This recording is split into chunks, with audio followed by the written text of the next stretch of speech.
Hi friends, it's Jamie with Reece Homes. Let's talk today about what you need to disclose when selling your property. While disclosure requirements vary from state to state, in Washington state, all sellers, except for estates where somebody may have passed away, are required to provide a disclosure to their buyers. This disclosure is aimed at increasing transparency and information in a transaction and helping buyers reduce their risk so that they know what they're buying and can have a better ownership experience. Providing this transparency provides us a more secure and vibrant real estate market, so disclosures are very important. Thoughtful and complete disclosures by sellers can also reduce their risks of complications after the closing of a transaction.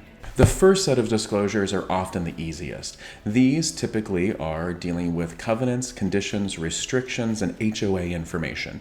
Much of this information is easily found in a title report or by contacting a homeowners association if you have one. It's just important for us to disclose openly any conditions or restrictions or things that might limit how a buyer could use the property or expectations the community have about how they may maintain their property or how they may conduct themselves in the community, right?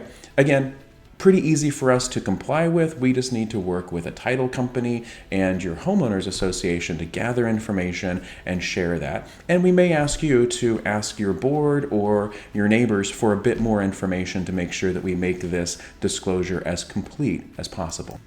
For those of you with more extensive homeowners associations, we may need to have what's called a resale certificate, one that not only includes rules and regulations, but also financial statements, board minutes, and other information that will help a buyer understand exactly how the homeowners association is running and make sure that they know their responsibilities within it. Next are a few federal disclosures. In Washington state, they're pretty minimal because we don't really deal with radon issues and a few other things that are effective in other parts of the country. Though here, throughout the entire country, we need to provide a lead-based paint disclosure. This only applies to homes that were built in 1978 or prior, when lead-based paint was still allowed in the United States. In this particular case, it's really important to know that you don't have to go investigate on whether lead-based paint may be present in your property if it was built before 1978. You just need to disclose what you do or do not know. So in this particular case, the disclosure is going to ask you, do you have knowledge that you have lead-based paint in your property? If you don't know, just mark answer, don't know. If you do know and have knowledge that there is lead-based paint, then you'll want to mark yes and describe your knowledge. The other question they'll ask is, do you have any records of lead-based paint, any reports?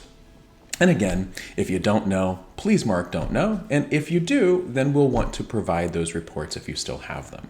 In addition to providing the disclosure of the information that you know, we always provide the federal EPA form and pamphlet that talks about the importance of knowing about lead-based paint and its risks for folks. They tend to be minimal, though we do want anyone who might be exposed to lead-based paint to know how to protect themselves, which is pretty easy to do. Finally, we get to the most extensive disclosure that you'll make during the process, which is the state-mandated seller disclosure form. This one's a bit fun because what you're asked to do is to disclose any material information or defect with the home. What we've found over the years is solved problems make people more comfortable. So if you've had challenges with your property, challenges that you might have been a little ugly, but you have gone out there and fixed, we encourage you to acknowledge those challenges and describe how you fixed them. Buyers tend to feel much more comfortable when they recognize they're purchasing a home from a seller that proactively maintained the home or responded in really wonderful ways to any challenges, roof leaks or gutter leaks or things like that that might have come up over the years. So be confident knowing that if you disclose a problem and you disclose how you solved it and how that problem doesn't exist any longer, that you've made a great disclosure that will help you find a great transaction. Now, super important. If you're a buyer watching this, which I hope you are, because it's important to understand all sides of a transaction when you're purchasing, please understand a seller's disclosure is not an inspection. really, when we consult with our buyers, as important as it is to have a good seller's disclosure on the seller side of things, we let our buyers know a seller's disclosure really isn't worth the paper it's printed on, if you even print it anymore. And the reason for that is that to enforce a seller's disclosure, you're going to have to either threaten to sue a seller or actually sue a seller, which, if you know anything about the legal world, can easily cost tens of thousands of dollars just to get into a courtroom.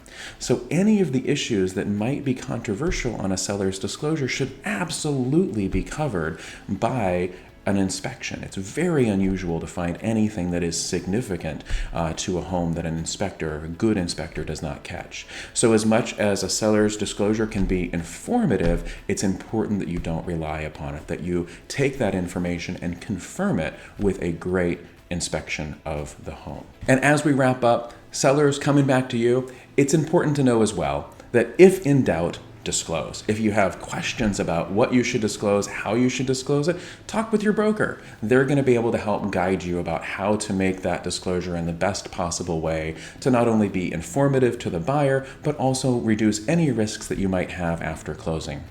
Thanks for watching. If you do have questions about disclosures here in Washington State, please give us a call. We love to help you better understand the process of selling your home so you can have the best possible results.